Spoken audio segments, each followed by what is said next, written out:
Well, I gone and done it.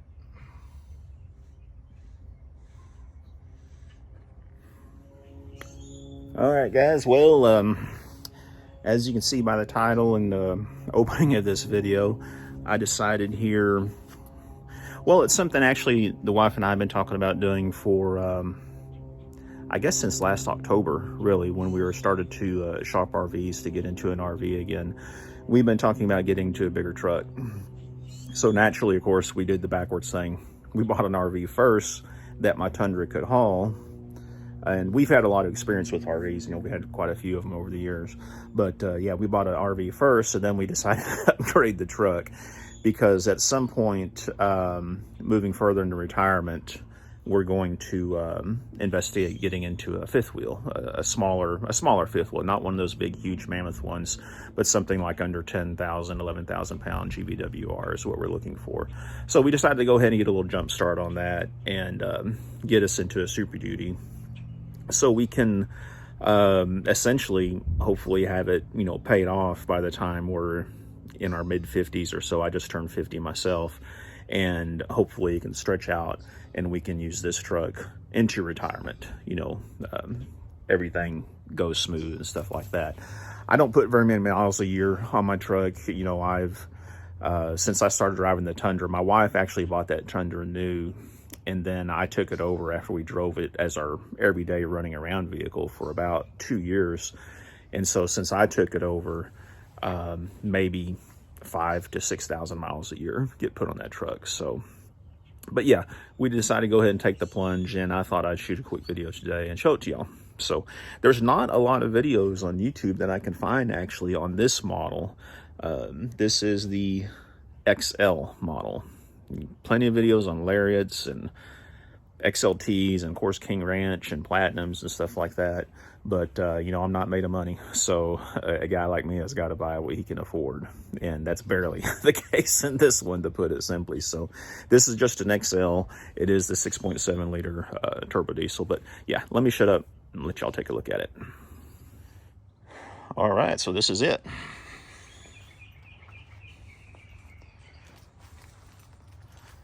Do a slow walk around. You'll note that it does have, well, it has manual capable hubs, or you can leave them in the automatic mode. You know, right now we just have them in with the hubs turned off. Yeah, it's got the STX package, just a little trim package. This was the big thing that I wanted. Hi, you can see my reflection back there. But we'll take a look at the and I don't have my gimbal today. For that, I apologize. And it's pretty stripped. I mean, no mud flaps. Doesn't have the wheel well linings. Does have the bed liner though, or the spray-on bed liner, which is nice.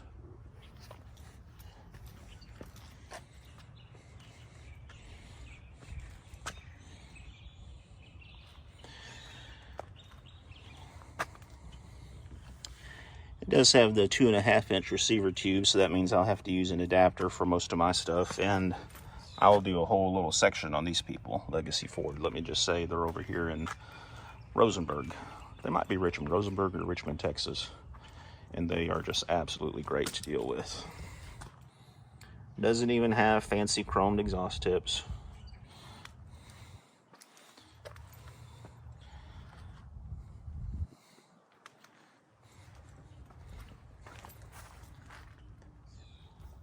And again, sorry for the shakiness. Wish I had my gimbal.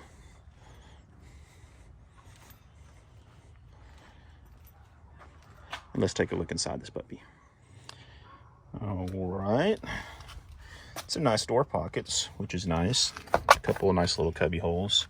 Does have power windows and door locks and power mirror controls, but it does not have the mirrors that will fold or extend out.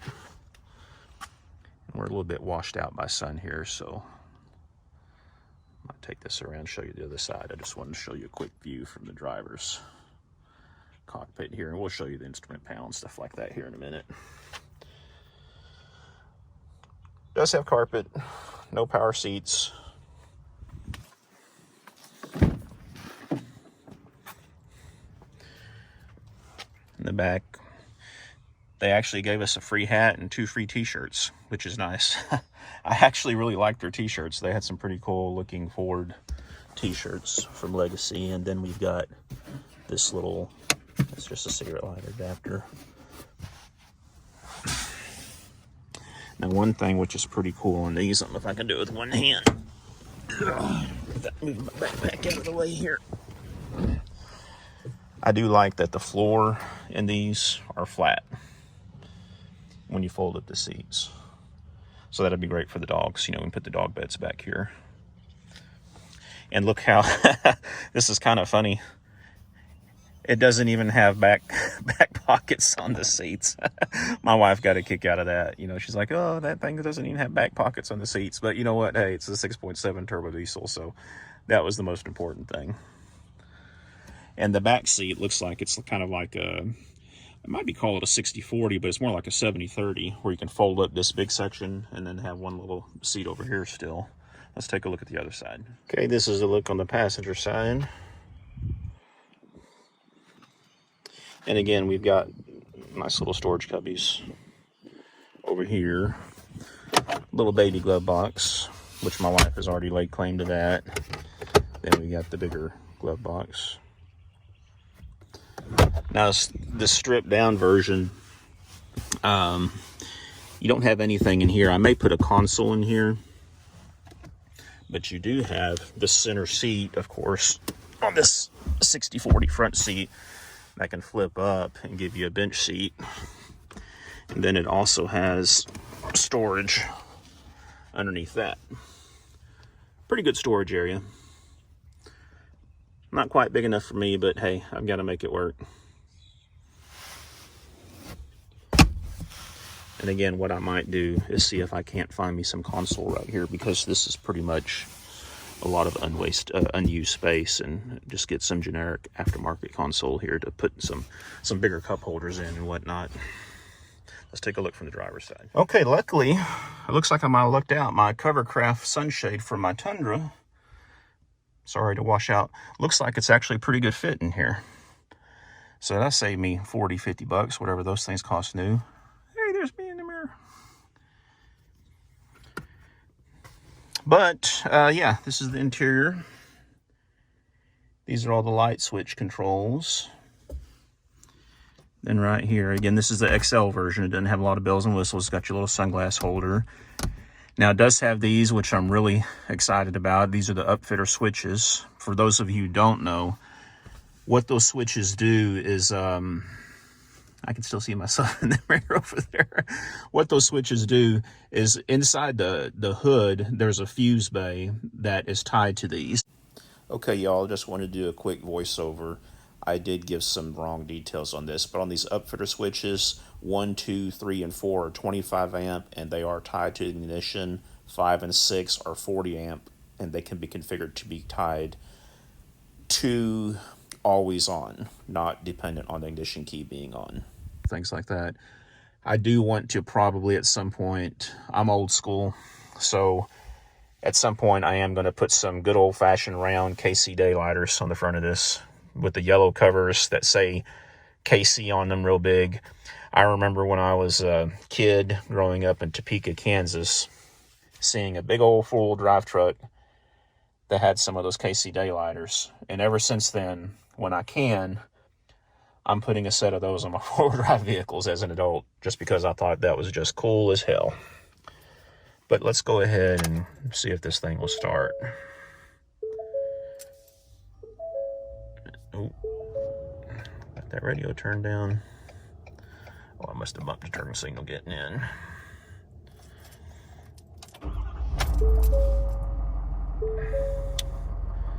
There we go. 59 miles.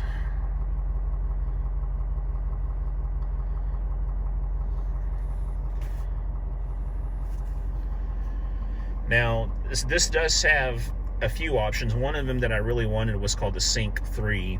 and that this does have that. That means that I can plug in my phone and have the Apple CarPlay. It does have the satellite radio, the Sirius XM, which is another pretty much a must-have for me. And then it's just all basic. There's tons of videos out there how the Sync 3 system works, different things. So what does come included with this Sync 3, which I was pretty impressed with actually from Ford, is that that Sync 3 does have the option where you can download an app. It's called Ford Pass is what it is. I don't know if that's part of Sync 3 or not, or if all Ford vehicles have that. It may be all Ford vehicles have that, I believe. But anyway, you can download an app to your phone using this Ford Pass app, and you can actually remote start your car. Like I can start this up from the house. I can schedule a startup. Like let's say if I know I'm going to be leaving at 8 o'clock in the morning and I want to start it up at 7:52 to let it warm up, I can schedule it to where it automatically starts at 7:52. I can unlock the doors, unlock the doors remotely. It has a GPS tracking on it where I can see where my truck is at any time.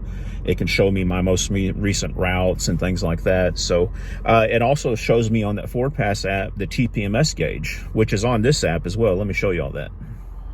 All right, so I'm trying to do this left-handed here. Let me see if I can figure this out. So you've got your little trip fuel thing. Let me see if I can get in there a little bit tighter on that. And sorry about the vibrations. The truck is idling. I just have to hold this freehand for y'all. And let me see, trip 2, average fuel economy, fuel history, compass. So let's go to display mode. We'll see what's on there. We got digital speedometer, engine duration, 4 hours idling. Man, someone almost wore out my engine before I got it. What the hell? Oil temp, transmission temp. I really like that. Engine air filter monitor. Let's see what that says. Air filter says. Sorry, y'all. I had an audio issue here for some reason. Hang tight. It'll come back.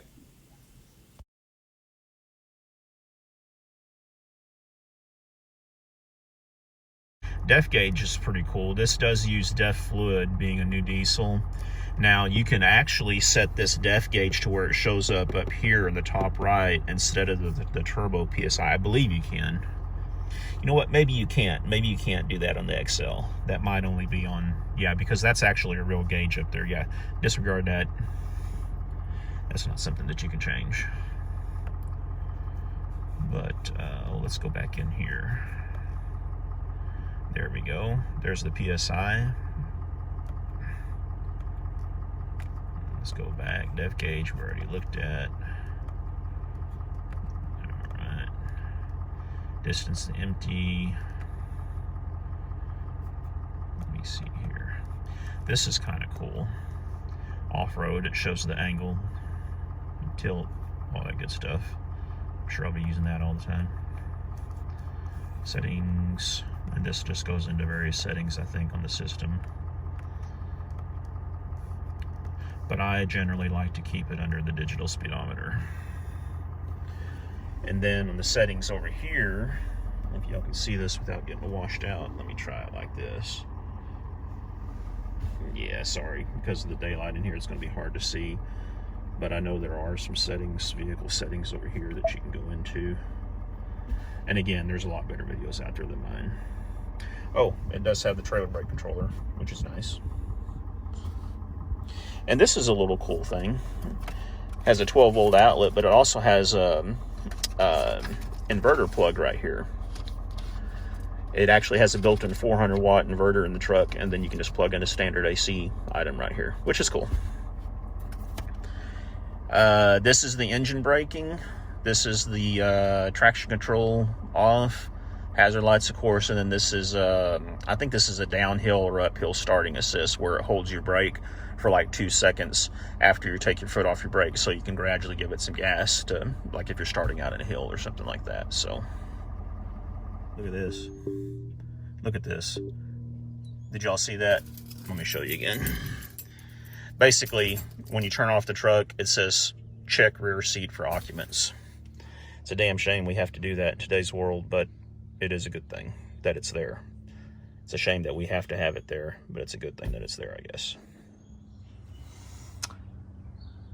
That's the big boy motor, folks.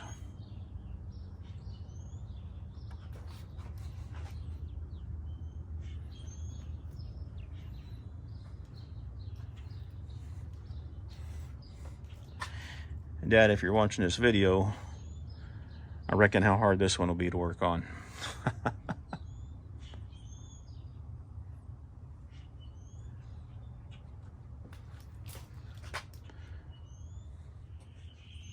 And then this is the payload capacity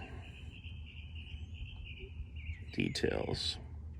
I'm sure some of y'all might be interested in that. And then we've got this. I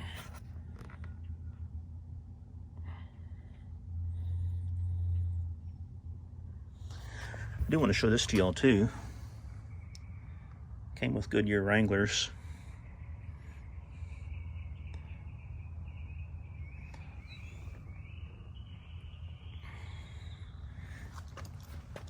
Pretty good ATs, it looks like. And this is junk that came out of the Tundra. I gotta get in here. Basket full of junk. This will go in there. It's a compressor. Don't have a camper shell anymore, so I won't have my portable toilet in back, unfortunately. Yeah, I'm a cheapskate. I took out the WeatherTech floor liners before I sold it. I figure maybe I can sell those to another Tundra guy for $100 or something like that. And then I got to go through all this junk, which most of this was in the back in the camper shell, and see what I'm going to be able to fit in there. So, yeah, guys, so that's it. Again, I just wanted to keep this as a short overview video. Again, I apologize. I didn't have the gimbal with me, so if there's some shakiness in the footage, sorry about that. I do want to say a special thanks to Legacy Ford. They're over in... Okay, so I don't know what town they're actually in. They're either in Richmond or Rosenberg, Texas. LegacyFordTX.com. I'll drop in that website right here. I don't know how to do a link in the video yet, but I'll put in right here, LegacyFordTexas.com. Those guys were amazing in getting this deal done. I went in with my Tundra in trade-in, and I'll throw y'all some numbers if you're interested in hearing some numbers. I went in trying to get my Tundra in trade-in, and they offered me 31 starting out, maybe 31.5. I think it was 31 for the Tundra, and that's 2016 Platinum, had 45,000 miles, just a hair over 45,000 miles, and y'all saw the camper shell and everything on it. I thought that was a little low, and so over the course of about a day and a half, they worked with Ford Motor Credit to get me approved, which in itself was kind of a miracle on their behalf. They upped my trade-in value to $34,500 by the time it was all said and done. They went above and beyond the call of duty, so to speak, for me. Those guys, they did a couple of calls direct to some of the managers or team leaders or whatever they call them at Ford Motor Credit to get me into a really good deal. So, yeah, I can't recommend them enough.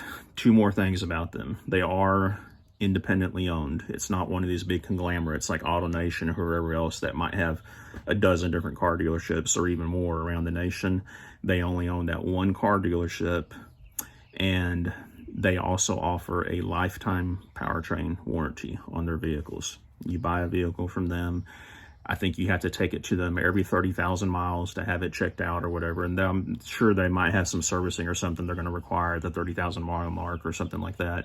But that's pretty much, that's a pretty damn good deal, especially on something like this with a big diesel motor. So they've got my business moving forward. If I can buy a vehicle, and my wife has already agreed, it's going to be a Ford. So she was looking pretty heavily at the Expedition there. Gosh, that's the last thing we need. But, she has a little minivan, which I'm leaning up against right here. But, yeah, she was looking pretty hard at the Expeditions while we were there, and she really liked them. And then she saw the new Mustang Mach 1 or Mach 3, the full electric Ford or Mustang, and that thing is just freaking phenomenal. So, Ford's on its way. Well, before my dad retired, he was an automatic transmission repairman. So growing up, I grew up around cars and shops and stuff like that. Was always in my dad's way, I'm sure. But man, he taught me a lot of stuff about cars. And dad was a Ford guy for pretty much all the time. You know, there was a few circumstances where we, you know, didn't have a Ford or something for whatever reason, but dad was always a Ford guy at heart. And it feels good for me to be back into a Ford again. So again, thanks for watching, guys. You know, y'all holler. Let me know if you have any questions. Oh, and the numbers on this one, this was mid-50s. So let me know if you have any questions. Drop them in the comments. Feel free to email me direct. You can see my email address, I think, on my contact information or whatever for YouTube. And don't forget to like, comment, and subscribe. I may have already said that. If I did, sorry. Take care, y'all.